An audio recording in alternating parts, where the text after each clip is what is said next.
then a plus 3d, and the last term will be a plus 5d. Now, etc. you can evolve for 7, 8 and 9. It's easy, but they will just give you for 1, 3, 4 and 5. These are the main things. Now, we'll move on with the third property. This is kind of important. Sum of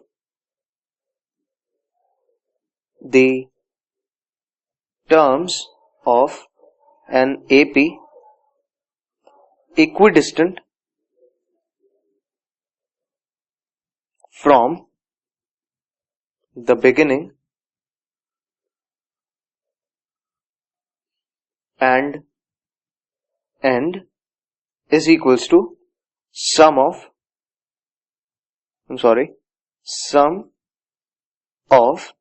first and last term.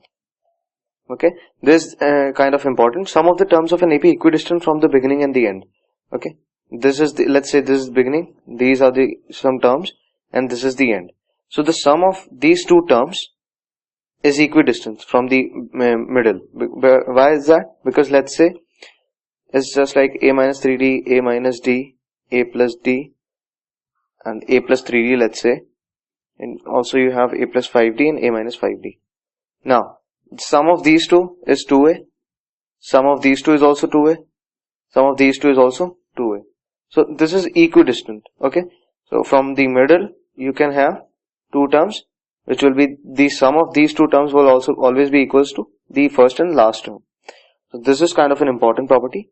Now we'll move on to the arithmetic mean. Arithmetic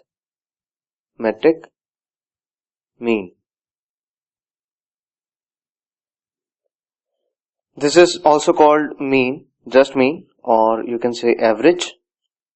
Okay, and this is denoted by AM. Okay, now what is the formula for this? Let's say if three terms are in AP, then the middle term is called the arithmetic mean between the other two. Let's say we have A, B and C. So B is called the arithmetic mean between A and C. Okay, so as we calculated earlier that B is equals to A plus C by 2.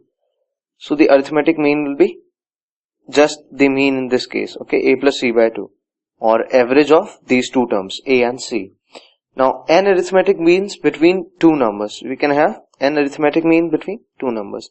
Let's say we have two numbers A and B, and we have arithmetic mean A1, A2, A3, A4 up to AN and then B. Fine. So these are all n arithmetic means. Fine. Now if these are in AP, then A1 first of all minus small a will always be equals to A2 minus A1, will always be equals to A3 minus A2, will always be equals to B minus AN, and this will all be equals to some common difference D, let's say. So A1 will be what? A plus D, or you can write it as A plus B minus A upon n plus 1, because D is what? This difference is D, then this difference is D, then this difference is D, this difference D, this difference D, this difference D, this difference D, this difference D. So these are ND, right? So A plus D, that will be B minus A. This is the last term, this is the first term. B minus A will be the difference between these two, okay, upon n plus 1, because this is 0th term and this is nth term. So n plus 1 total, n plus 1 terms are there in this between these two, A and AN. So n plus 1 and this difference divided by n plus 1 will be your common difference. So A1 will be A plus B minus A upon n plus 1. Let's see one example, or let's first derive A2 and all of them. A2 and all. So A2 will be what? A plus 2 times B minus A upon n plus 1. Then AN would be what? AN would be A plus n into B minus A upon n plus 1. So let's write that. AN is equals to A plus n into b minus a upon n plus 1. Fine. So this is the nth term. If you put n is equals to 2, you will get the second arithmetic mean. If you put n is equals to 3, you will get third arithmetic mean. Now, the formula is summation of, let's say, AR, okay, from R equals to 1 to n, it will be equals to NA, okay, R equals to 1 to n. This will be equals to n into A, where A is the single arithmetic between A and B. A and B. A is the arithmetic mean, which is single arithmetic mean between A and B. Fine. Now let's see one example. Let's say you have 1 and you have 10 and you have 2, 3, 4, 5, 6, 7, 8, 9. These are all arithmetic means, let's say. So this will be your A1, this will be your A2, this will be your A3, this will be your A4. Now A1, let's derive A1 if you have 1 and 10. So A1 will be A, that is 1, plus B minus A, that is 9, divided by n plus 1. How many terms do you have?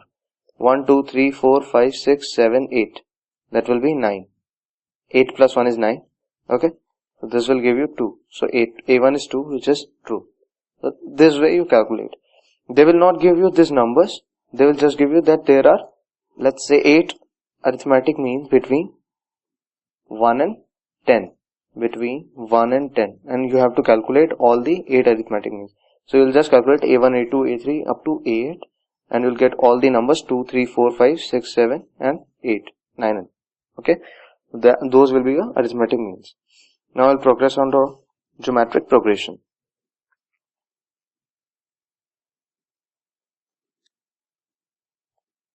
Geometric progression. Geometric progression.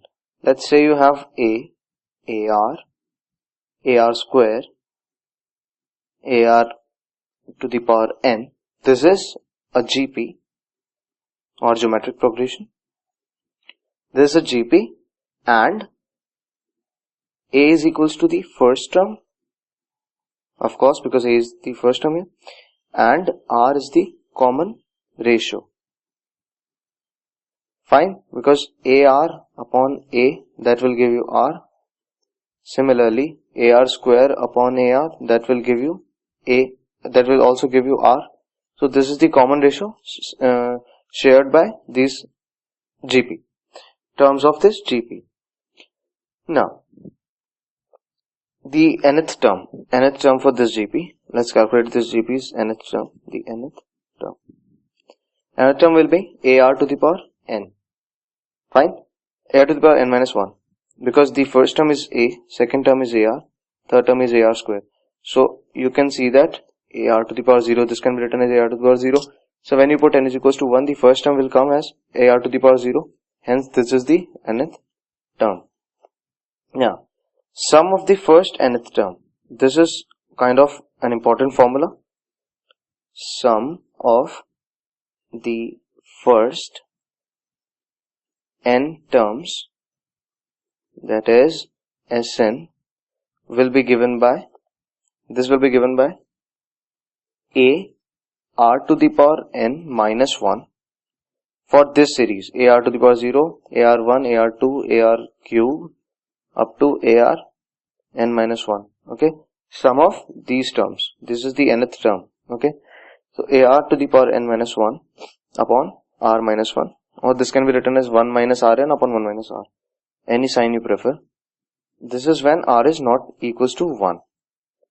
I'm sorry. R is not equal to 1. When R is equal to 1, this will give you nothing. Not defined actually. This is not defined. Or you can say this does not exist. Because this will make the denominator 0. And we don't want that. So the sum of first n terms is this. For a defined GP where R is not equals to 1. Okay.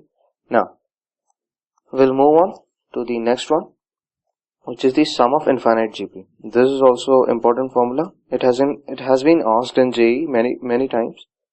Sum of n infinite Gp. This is given, and where, of course, where mod r is less than 1. This is given by s infinity, because there are infinite terms. For an infinite Gp, this is given by 1a upon 1 minus r. Okay, and of course this condition should be followed. Now we'll move on to the geometric mean. Let's see one example for this. Let's say 2, 4, 6, 8. 2, 4, 6, 8. It will not be a GP. 2, 4, then 8. That was an AP which I wrote earlier. 2, 4, 8, 16. Let's say 32. So here, let's say this is a GP, and there is one nth term. So here r will be 4 by 2 or 8 by 4 or 16 by 8 or 32 by 16. It will also always be 2. Fine. For an infinite GP, we can see one example. Let's say 1, 1 by 2, 1 by 4, 1 by 8, 1 by 16. Right? This is kind of an infinite GP because it is decreasing. The base is getting increased. So the sum to infinity will be a, that is 1, upon 1 minus r, which will be 1 by 2 by 1, that is 1 by 2. This will be 2. The sum up to infinity of these terms is 2. This is how we calculate the sum up to infinity.